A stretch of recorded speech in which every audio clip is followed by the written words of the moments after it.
कि मैं बिल्कुल आप खुद कहेंगे कि इंडिया की ईमानदारी की इंतहा नहीं है। मैं आपको एक जुमला बोलूँगा, आप हैरान हो जाएंगे कि यार इंडिया वाकई वाकई वाकई एक ईमानदार देश है। जब 1971 की वॉर हुई, उम्मीद करता हूँ ठीक होंगे, खुश होंगे। मैं हूँ तारिक नियाज़ी, मेरे साथ मौजूद है। अस्सलाम वालेकुम, नमस्ते, सत श्री अकाल। मैं हूँ सवेरा खान। तो चलते हैं वीडियो की तरफ, करेंगे बहुत सारी बातें। So let's go. तो स्टार्ट करते हैं वीडियो को। वीडियो का टाइटल है India should capture north Bangladesh and give two state solution. तो देखते हैं क्या है वीडियो, तो लेट्स प्ले। तो फाइनली बांग्लादेश ने एक बार फिर से दिखा दिया है कि वह कितना बड़ा नक्कारा देश है। लेकिन समस्या वाली बात यह है कि बांग्लादेश ने जो जाल भारत के लिए अब बिछाया, वह जाल पहले से ही भारत के लोगों ने बांग्लादेश के लिए बिछा दिया है। दरअसल हाल ही में मोहम्मद यूनुस और उनके एडवाइजर की तरफ से सोशल मीडिया पर एक पोस्ट शेयर किया गया, जिसमें उन्होंने यह बात कही कि हमें भारत के कुछ पड़ोसी हिस्सों को कब्जा लेना चाहिए। और बांग्लादेश के द्वारा एक ग्रेटर मैप भी शेयर किया गया है, जिसमें बांग्लादेश अपने हिस्से को भारत में बढ़ा चढ़ाकर दिखा रहा है। इस समय अपनी स्क्रीन पर जो मैप आप देख रहे हैं, वह यही मैप है। लेकिन मैं एक बात पहले ही क्लियर कर दूं कि इस मैप का वास्तविकता से कोई लेना देना नहीं है, बल्कि इस मैप को बांग्लादेशी सरकार मोहम्मद यूनुस के एडवाइजर द्वारा शेयर किया गया था। और आप इस मैप में देख पाएंगे किस तरीके से जबरदस्ती बांग्लादेशी हिस्से को भारत के पड़ोसी राज्यों की सीमा में घुसाने की कोशिश की गई है। लेकिन आपको जानकर हैरानी होगी कि भारत ने ऐसा कड़ा कदम उठाया कि कुछ घंटे बाद ही इन्होंने खुद डर के मारे इस पोस्ट को डिलीट कर दिया और इस समय यह भारत के चरणों में लिपटे पड़े हैं। पूरी डेवलपमेंट क्या है इस वीडियो में समझते हैं, लेकिन 24 घंटे की तो बात छोड़िए, कुछ घंटे बाद ही इन्हें अपनी पोस्ट खुद डिलीट करनी पड़ गई और भारत के चरणों में झुकना पड़ा। उसके लिए वीडियो को एक लाइक करके चैनल को सब्सक्राइब जरूर कर लीजिए, क्योंकि यह आपके लिए तो 1 सेकंड का काम है, लेकिन इससे हमारी काफी बड़ी मदद होती है। दरअसल कहा जाता है ना कि कभी कभी दूसरों को घेरने की तैयारी खुद पर भारी पड़ जाती है, और उसी तरह एक बार फिर बांग्लादेश के साथ हो चुका है। असल में देखा जाए तो पिछले 2 महीने में बांग्लादेश ने भारत के खिलाफ कौन कौन से कारनामे किए हैं, इससे आप पूरी तरह से वाकिफ हैं और इसे हमें बताने की जरूरत नहीं है। लेकिन उनके द्वारा भारत विरोधी कारनामे और भी ज्यादा बढ़ते जाए, उससे पहले भारतीय लोगों द्वारा मांग शुरू हो गई है कि हमें बांग्लादेश को तोड़कर भारत में शामिल कर लेना चाहिए। और आप इस खबर में भी देख पाएंगे, जो कि हाल ही में सामने आई है, कि अब भारत को बांग्लादेश के लिए 2 स्टेट सॉल्यूशन पर फोकस करना चाहिए। अगर बांग्लादेश के इस मैप में हम देखें तो बांग्लादेश का जो रंगपुर, खुलना और सिलहट प्रोविजन भारत के बगल में है, इसे हमें बांग्लादेश से ले लेना चाहिए और बांग्लादेशी हिंदुओं को यह तीनों इलाके सौंप देने चाहिए। और इस पर कंट्रोल बांग्लादेश का नहीं बल्कि भारत का रहना चाहिए। इससे हमारा सबसे ज्यादा फायदा यह होगा कि यहाँ पर जो चिकन नेक वाला इतना पतला सा एरिया है, यह एरिया भी एक्सपेंड होकर कई गुना बढ़ जाएगा और भारत के अन्य राज्यों से नॉर्थ ईस्ट वाले राज्यों की जो पकड़ है, वह और भी ज्यादा मजबूत हो जाएगी। फिलहाल भारतीय लोगों द्वारा बांग्लादेश के आजू बाजू वाले प्रोविजन को भारत में शामिल करने की बात इसलिए कही जा रही है क्योंकि देखा जाए तो मोहम्मद यूनुस की सरकार जब से आई है, वहां पर हिंदू और बाकी के अल्पसंख्यकों पर होने वाले हमले काफी बड़े लेवल पर पहुंच चुके हैं। और फिलहाल के दिनों में तो जानबूझकर हिंदू टेम्पल्स को तोड़ा जा रहा है और बाकी के भी माइनॉरिटीज को नुकसान पहुंचाया जा रहा है। इसीलिए ऐसे में अल्पसंख्यकों को भारत के अगल बगल वाले तीनों प्रोविजन रंगपुर, खुलना और सिलहट वाले हिस्से को देने की बात कही जा रही है, ताकि इस तरीके से इन तीनों प्रोविजन को भारत में शामिल कर लिया जाए। इससे भारत का चिकन नेक वाला एरिया भी पहले से ज्यादा चौड़ा हो जाएगा और यदि भारत के कंट्रोल में रहेगा तो अल्पसंख्यक भी सुरक्षित रह पाएंगे। और ऐसा करना इसलिए जरूरी है क्योंकि इस आंकड़े को सुनने के बाद आप भी चौंक जाएंगे कि जिस समय 20वीं सदी शुरू हुई थी, उस समय बांग्लादेश में 33% हिंदू आबादी थी, लेकिन जब पार्टीशन हुआ तो यह हिंदू आबादी 22% रह गई और अब बांग्लादेश की कुल पॉपुलेशन में केवल 8% हिंदू पॉपुलेशंस वहां पर रह गई है। यहां तक कि जब से मोहम्मद यूनुस की सरकार आई है, तब से इसके आंकड़े 8% से भी कम होने की बात कही जा रही है। और यह डेटा दिखाने के लिए काफी है कि किस तरीके से बांग्लादेश में हिंदू खतरे में है। और इस मामले में बांग्लादेश से कई बार बातचीत की गई, लेकिन इसका कोई फर्क नहीं पड़ा, जिससे सीधी सी बात है कि बांग्लादेश के साथ अब वही होना चाहिए जिसकी डिमांड की जा रही है। डिमांड की जा रही है कि बांग्लादेश में अगर माइनॉरिटीज को सुरक्षित रखना है तो 2 नेशन सॉल्यूशन अपनाना होगा और बांग्लादेश के इन हिस्सों को भारत में शामिल करके इन्हें अल्पसंख्यकों को देना ही पड़ेगा। अगर बांग्लादेश इन हिस्से को भारत को नहीं भी देना चाहता है, तब भी इन तीनों प्रोविजन को बांग्लादेश के अल्पसंख्यकों को दे देना चाहिए, क्योंकि यहीं पर हिंदू की इस समय सबसे ज्यादा पॉपुलेशन देखने को मिलती है। और अगर यह इलाके भारत के करीब रहेंगे तो भारत प्रोटेक्शन भी दे पाएगा।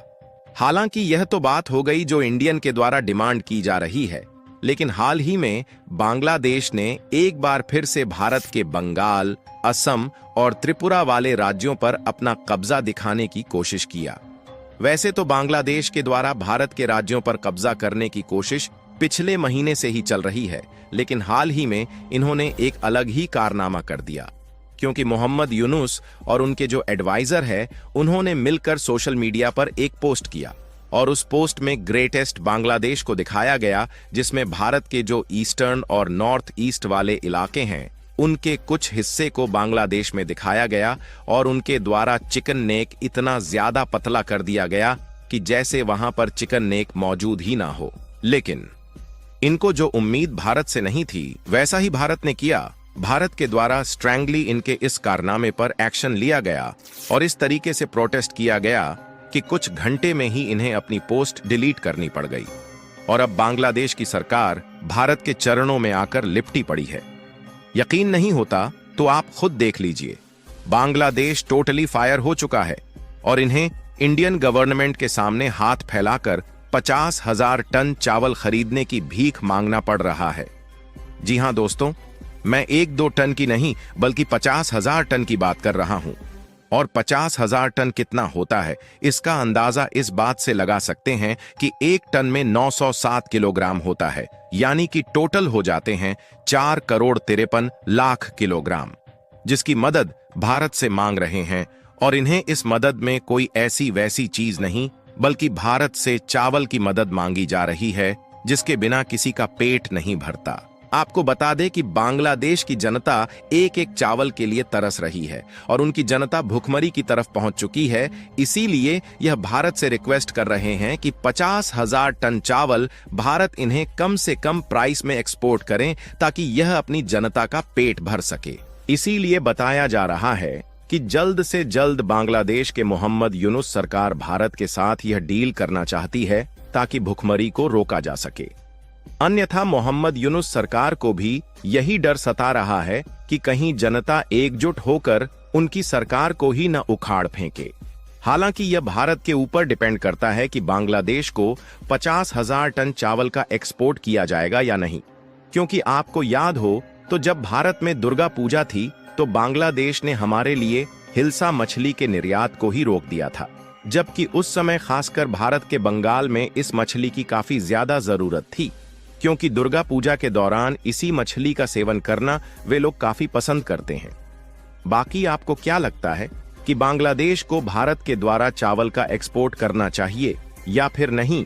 अपनी राय कमेंट में जरूर बताएं और इस वीडियो को एक लाइक करके अपने मित्रों तक शेयर जरूर करें ताकि उन्हें भी जानकारी मिल सके। इसी तरह और भी नॉलेजेबल वीडियो देखने के लिए चैनल को सब्सक्राइब करके बेल आइकन को ऑल पर जरूर सेलेक्ट करें। जय श्री राम। जी जनाब, ये थे हालात बांग्लादेश के। अच्छा, वो जो नक्शा उन्होंने जो समझ लो कि जो वो क्या कहते हैं प्रिंट किया हुआ था यूनुस के एक अपनी तरफ से, तो वो समझो एक हवा देने के लिए, एक आग लगाने के लिए था, लेकिन अब ये समझो उनके ऊपर ही उलट पड़ जाएगा। अच्छा, मैं अक्सर ये सोचता था, मैं मतलब पिछली वीडियो में भी मैं बाद में यकीन करें मैं रिएक्शन देने के बाद मुझे इस चीज़ का ख्याल आता था एक जुमला बोलने का, क्या कि मैं बिल्कुल, आप खुद कहेंगे कि इंडिया की ईमानदारी की इंतहा नहीं है। मैं आपको एक जुमला बोलूँगा, आप हैरान हो जाएंगे कि यार इंडिया वाकई वाकई वाकई एक ईमानदार देश है। जब 1971 की वॉर हुई, पाकिस्तान से बांग्लादेश अलग हुआ, इंडिया बांग्लादेश पाकिस्तान जंग चल रही है, पाकिस्तान इंडिया बंगालियों के पास पूरा बांग्लादेश आ गया। इंडिया का जो चिकन नेक है, यूँ समझ लो कि इंडिया का एक चिकन नेक है, उसके बाद पूरा नॉर्थ जो है पूरा ये पाकिस्तान इंडिया के कुछ इलाके हैं, 7 सिस्टर्स, मिज़ोरम, नागालैंड, ये बहुत सारे इलाके हैं, मणिपुर, बहुत सारे इलाके हैं वो इंडिया के। लेकिन इंडिया उन इलाकों से कैसे गुजरता है? सिर्फ छोटे से इलाके से वो इलाका इंडिया से जुड़ा हुआ है। यानी छोटा सा जो इलाका है, मैं आपको बताऊं, आप हैरान हो जाएंगी।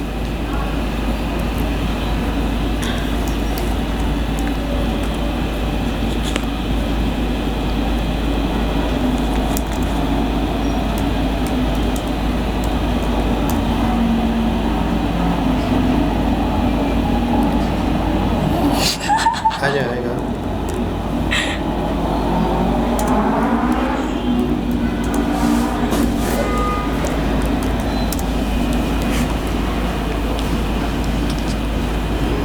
तो मैं अक्सर सोचता हूँ जब ये जंग हुई थी, जब ये जंग हुई थी तो उस टाइम पर इंडिया ने यूँ समझ लो कि कितनी ईमानदारी दिखाई।